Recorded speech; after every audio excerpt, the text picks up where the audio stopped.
Welcome. This is my talk. This is Who the F is Tom Bombadil?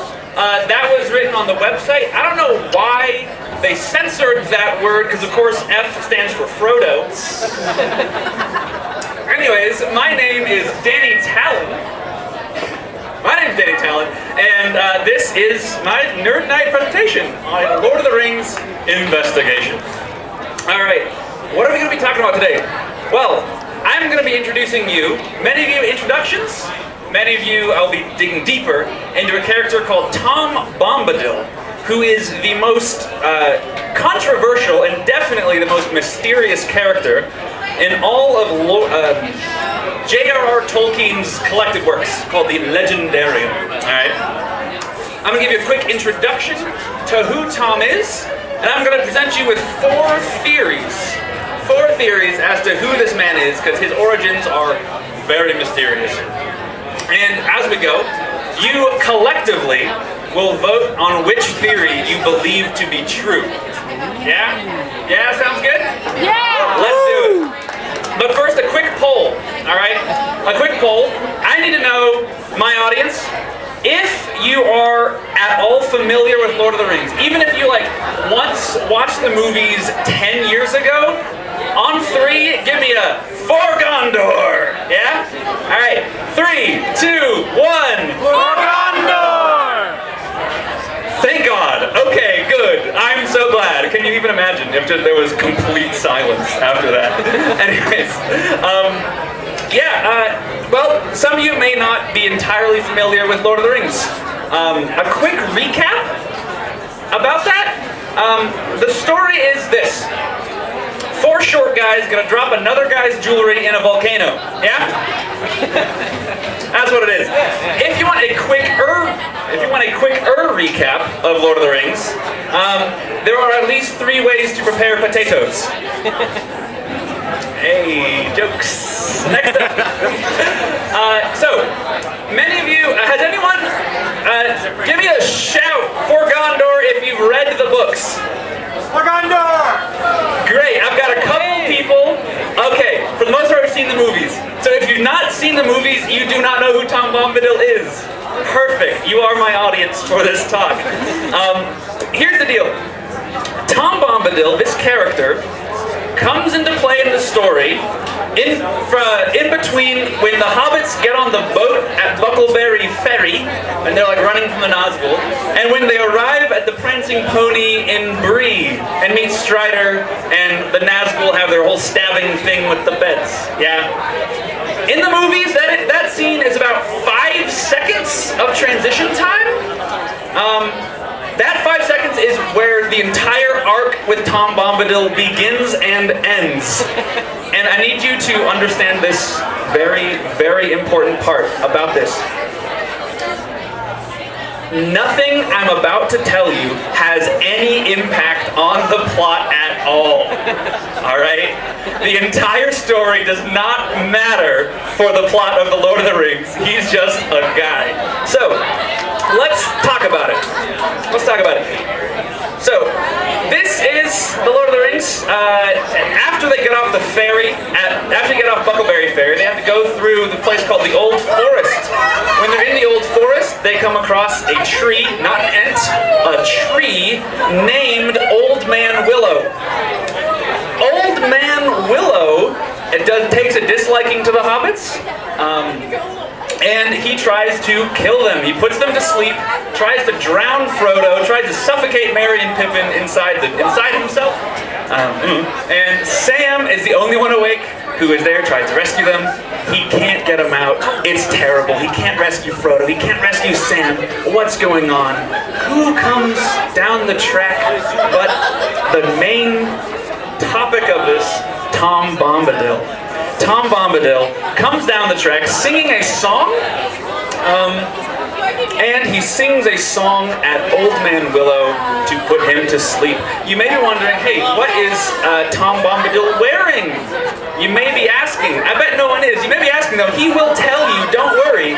According to him, old Tom Bombadil is a merry fellow. Bright blue his jacket is, and his boots are yellow. He speaks almost exclusively in the third person the entire time. Now, so he frees them from Old Man Willow, saves their lives, and they get to his house. In his house, they meet Goldberry, his amazing wife, who is called Goldberry, the River Woman's daughter. She is definitely some kind of spirit living there. She's immortal too. Quick question, quick poll. Does anybody in this bar know the name of Tom Bombadil's horse? Yeah. Fatty Lumpkin is correct, absolutely. His horse is named Fatty Lumpkin. It is also a descriptor of his horse. Yeah, that's Fatty Lumpkin. And after they meet him, they sit down for a nice fireside chat with Tom Bombadil. Tom Bombadil then proceeds to just kind of go off. He asks Frodo for the ring. Frodo is magically compelled to give the One Ring to Tom Bombadil. Tom Bombadil takes it, flicks it up in the air, makes it disappear, and then reappear like a magician, puts it on his finger, does not turn invisible, takes it off his finger, hands it back to Frodo, and says, "Here you go," completely unaffected by it.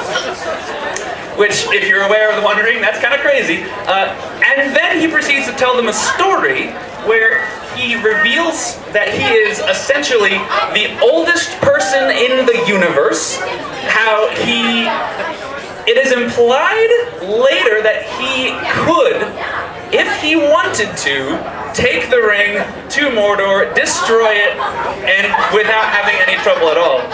He just doesn't want to leave his forest. He doesn't want to leave his house. Relatable, but that's him. Anyways, the hobbits leave his house, and they get captured by ghosts called barrow-wights. They're about to be killed by the barrow-wights when suddenly, who is it? It's Tom Bombadil riding what horse? Fatty Lumpkin! Fatty Lumpkin. And then he proceeds, I'm purposely not giving any context for this next bit. He tells the hobbits, "Cast off those old rags, run naked in the grass." All right. Again, yes, that happens. And then they make it to Bree, and the story continues. That had no effect on the plot whatsoever. All right. So, what just happened? Who is this guy? Who is this? What happened? We're going to get to our first theory as who Tom Bombadil is, because Tolkien really doesn't say. Let's go. The first theory is that Tom Bombadil is an embodiment of the forest they just walked through. All right.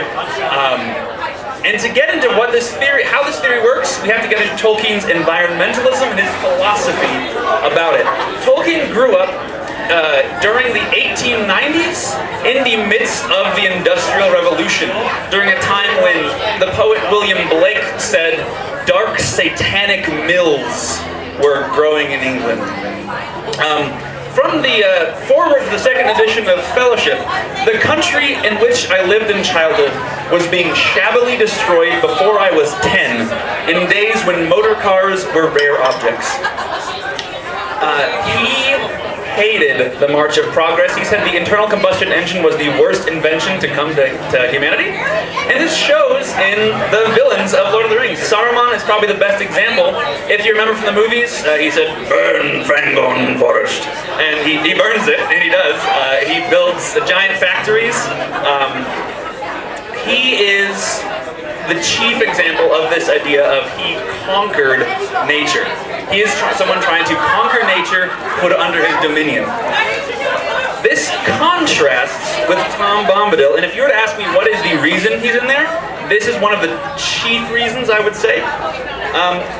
Tom has, as opposed to conquering nature, Tom Bombadil has mastered nature. He tells Old Man Willow, Bombadil is talking, and complete silence fell. When Tom Bombadil speaks, everything listens. And as he speaks, Tom's words laid bare the hearts of the trees and their thoughts. He is deeply tied and deeply interested with the lives of the forest in their multitudes. So that's the first part of this idea that he kind of is the old forest. He has complete mastery over it. However, in addition, he is like probably the oldest being in the entire universe. The old forest they were is a remnant of one of the first forests, period. And Tom is called by the elves Irwine Ben Adar, which means eldest and fatherless. And Tom says, Tom remembers the first raindrop and the first acorn. So his first memories are deeply tied with the forest, with nature. Right? He has mastered it. Now there is a problem with this theory, and that takes us to, if Tom is a forest spirit or some kind of embodiment of the forest, he's an extremely non-traditional one. His house is made of stone, it's got yellow curtains in it, and the grass was smooth and short as if it had been mown or shaven. There's a lot of nature spirits in fiction. How many of them do this? Not a great many, I don't think. But there's another problem with this theory, and that is Goldberry, his wife's thoughts about him. Frodo asks, hey, who is this guy? Is he the master of all the wood, water, and hill? And Goldberry says, no, that would be a great burden. The trees and the grasses belong each to themselves. So he is a master of them. He is not the forest itself. So this takes us to stacking it up. We have the pros for this theory. One is that the forest listens to him and obeys. Tom has mastered nature and opposition of progress, and Tom is one of the oldest beings in the universe. Cons, the forest isn't his, like his wife said, and Guy mows his lawn. So, here now, how's passing the ball over to you, all right? If you agree with this theory, you're gonna say, my precious, as loud as you can. And then if you disagree with this theory, you're gonna say, what about second breakfast? So, on three, shout out what you believe. 3, 2, 1. What about second breakfast? I'm glad you asked. Let's go to theory number 2. Theory 2. Tom Bombadil is the music of the Ainur. A word of warning, you are now in deep nerd territory. Turn back now if you ever want to play a sport again in your life. Alright, to do this we have to go back to the beginning of Middle-earth itself.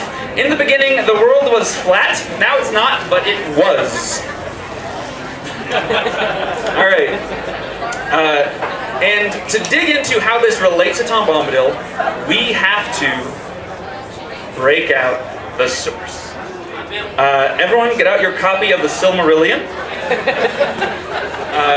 We will now read from the Ainu Lindale. I'm working with, here we are. Wait a minute, here we are.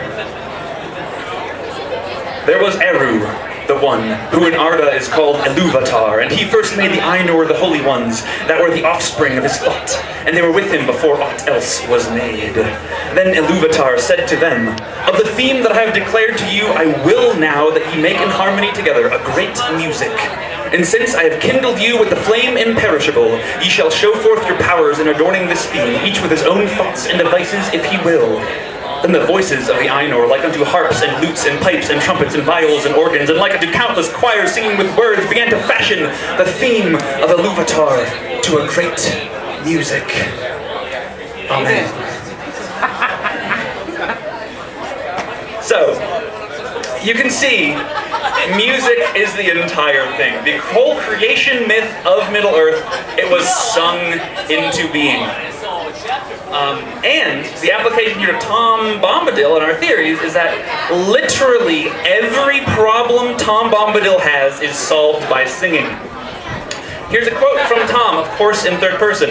None has ever caught him yet, for Tom he is the master. His songs are stronger songs, and his feet are faster. Fun fact, the word feet in that is a pun on poetry. Pop quiz. Think back to 10th grade English class. What poetic meter are many of Shakespeare's poems and monologues written in? Let's see a show of hands. Anyone know this? Yes! Iambic pentameter. That is absolutely correct. Yes. Iambic pentameter is a rhythm that goes da-dum, da-dum, da-dum, da-dum. 10 beats of that. For instance, from 12th Night, if music be the food of love, play on. Or from Sonnet 18, shall I compare thee to a summer's day? Yeah? What this does, Shakespeare employed this very cleverly. It makes each line more emphatic and more meaningful.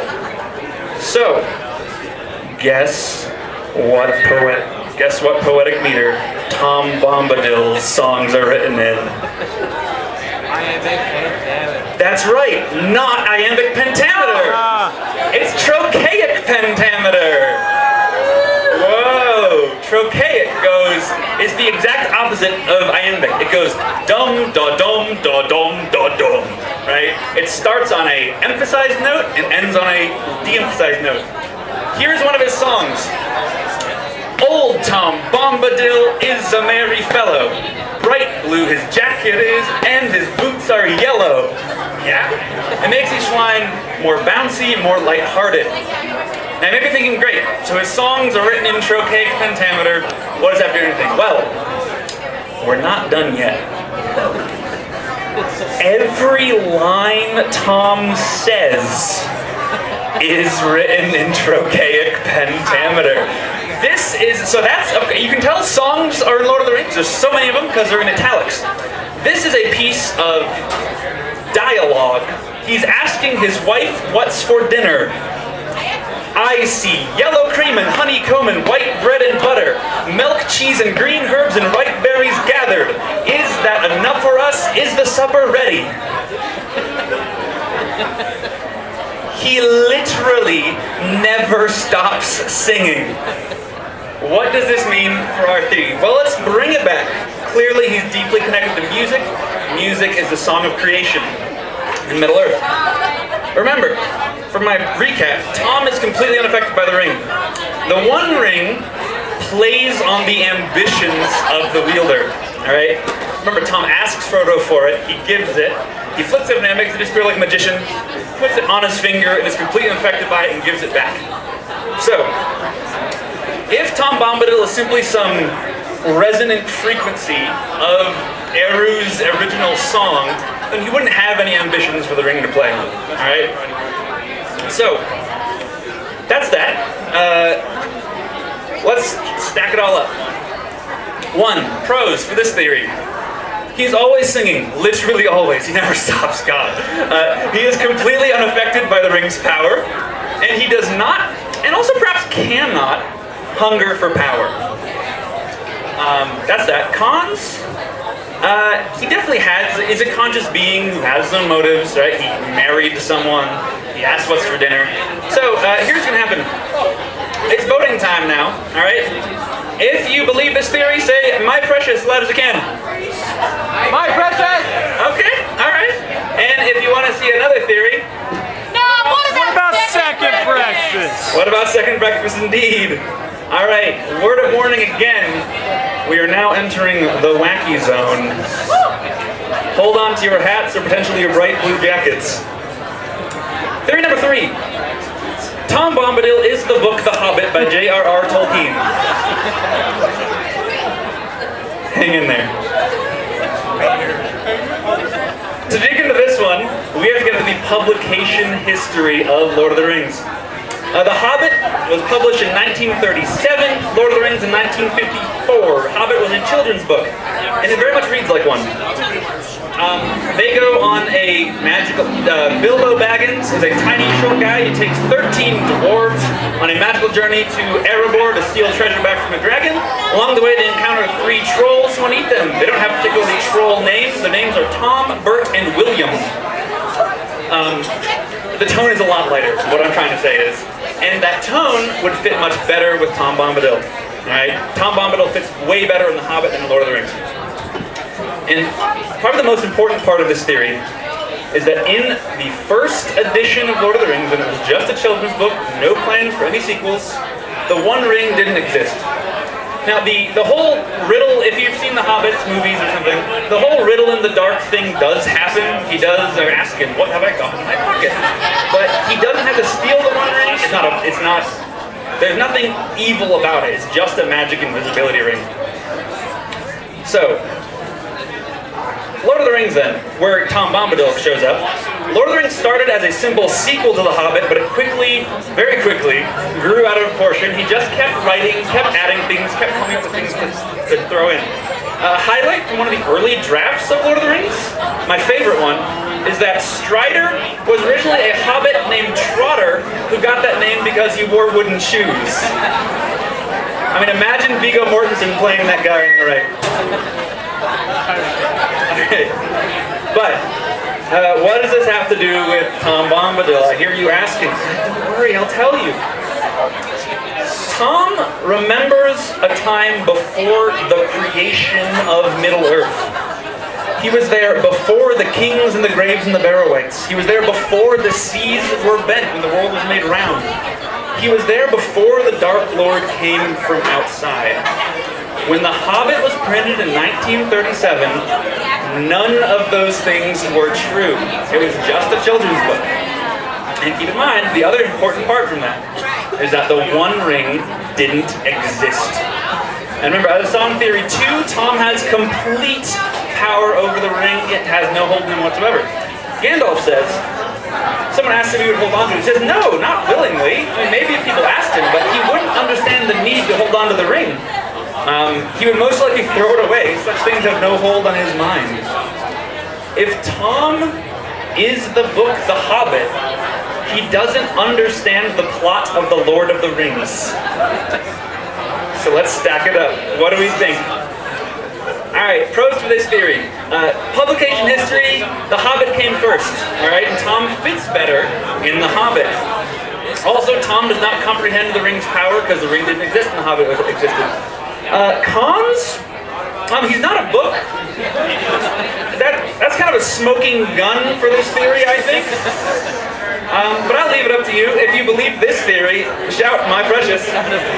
My precious! People do? Okay, alright, cool. And what about second purpose? What about second breakfast? Alright, sounds good. This brings us to theory 4, the final theory. Yeah? Thank you for the drum roll, appreciate it. Tom Bombadil is our Lord and Savior, Jesus Christ. To understand this theory, we have to, once again, bring up Tolkien himself. He was deeply Catholic.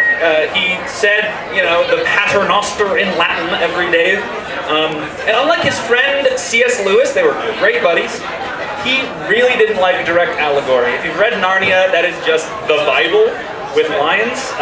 There's lions in the Bible, whatever. Anyways, the themes and philosophies of Catholicism and Christianity show through his books. That's what happens there. So, understand this theory, that he is Jesus. We gotta go to the source. Everyone get out your Bibles that you brought to this bar. We shall now read from the book of Exodus.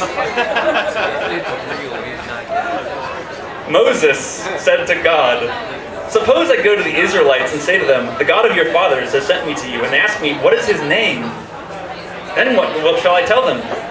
God said to Moses, I am who I am. This is what you are to say to the Israelites, I am has sent me to you. Yeehaw. Now, what does that do with Tom Bombadil? Goldberry, when asked about Tom, Frodo asked, who is Tom Bombadil? The main question. She has. He is. Compare that with Exodus's, I am.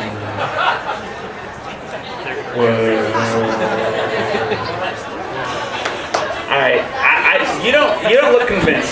You don't look convinced. You want more proof? You need more convincing. You need more convincing? I got more proof for you, don't worry. If you translate the word he is into the Elvish language Quenya, you get the word Eya. Eya is the word spoken by Eru Iluvatar to command the world into existence. As such, the word Eya is a synonym for the entire universe. And if we follow the themes of J.R.R. Tolkien's Catholicism, then we will know that Goldberry could be saying that incarnation of the Creator is there on Middle-earth. The incarnation of the Creator is Jesus, ergo Tom is Jesus. Anyway, voting time. Cons, I don't see anything wrong with this theory at all. So yeah, on 3, 2, 1. My precious! All right, thank you very much. There is, actually, I figure some of you might want some answers. Some of you might have been thinking, what about second breakfast in your heart? I know it, I can hear it. The question is, what does Tolkien think Tom Bombadil is? Who is this man? Let's see. Luckily, he wrote a whole bunch of letters, and his son Christopher wrote them all down and put them in a book. Letter 144, written to his proofreader Naomi Mitchison. Even in a mythological age, there must be some enigmas, as there always are. Tom Bombadil is one, intentionally. In other words, I don't freaking know, man. Stop asking me about Tom Bombadil.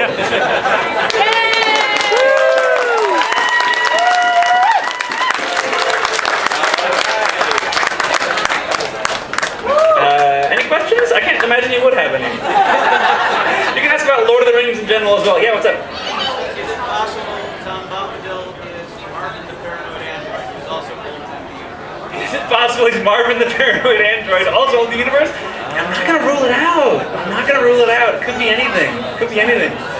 Any questions? Yeah, what's up?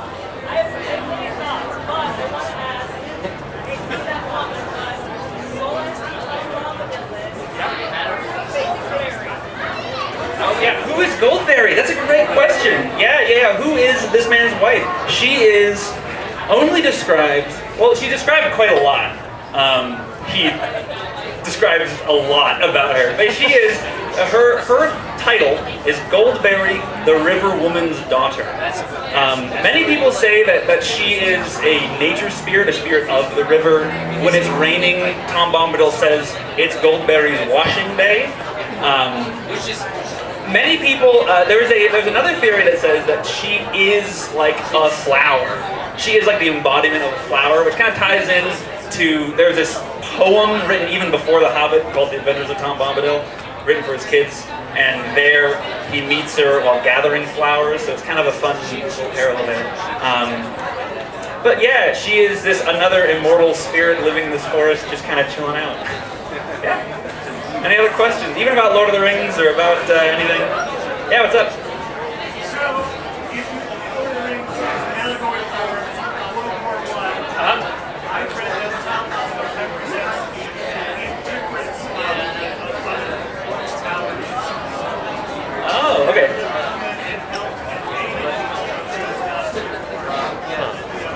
That's an interesting idea. Yeah, so if you didn't hear, Tom Bombadil, if you take the Lord of the Rings to be an allegory for World War I, which Tolkien was a soldier in, then he could be like, he's an allegory for the indifference of other countries. It could, very well could be.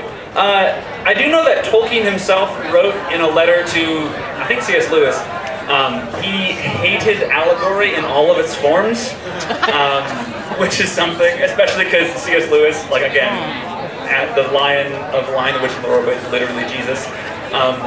Yeah, it's an interesting idea. I think that idea that he represents like, the indifference and has this negative tone, I feel like he's too jolly for that to kind of be the case. It's definitely an interesting idea. It's an interesting theory. Yeah, that's my thoughts. Any other questions? Yeah. So, my impression of Miller is never in as a history of art as it stands now. Yeah. He's immortal. Yeah. What do you think would be Tom Bombadil today? Like, who would be Tom Bombadil today? Like, he exists. He's immortal. He is. Yeah, he does exist. Who could be Tom Bombadil? Who could be Tom Bombadil? I feel like, I don't know, I feel like it wouldn't be any known person. I feel like Tom Bombadil would be like a guy you come across after you've been hiking for 17 days without any water, and you eat a strange cactus, and you suddenly find him. I think that's more of who he would be. Yeah. We got some over here.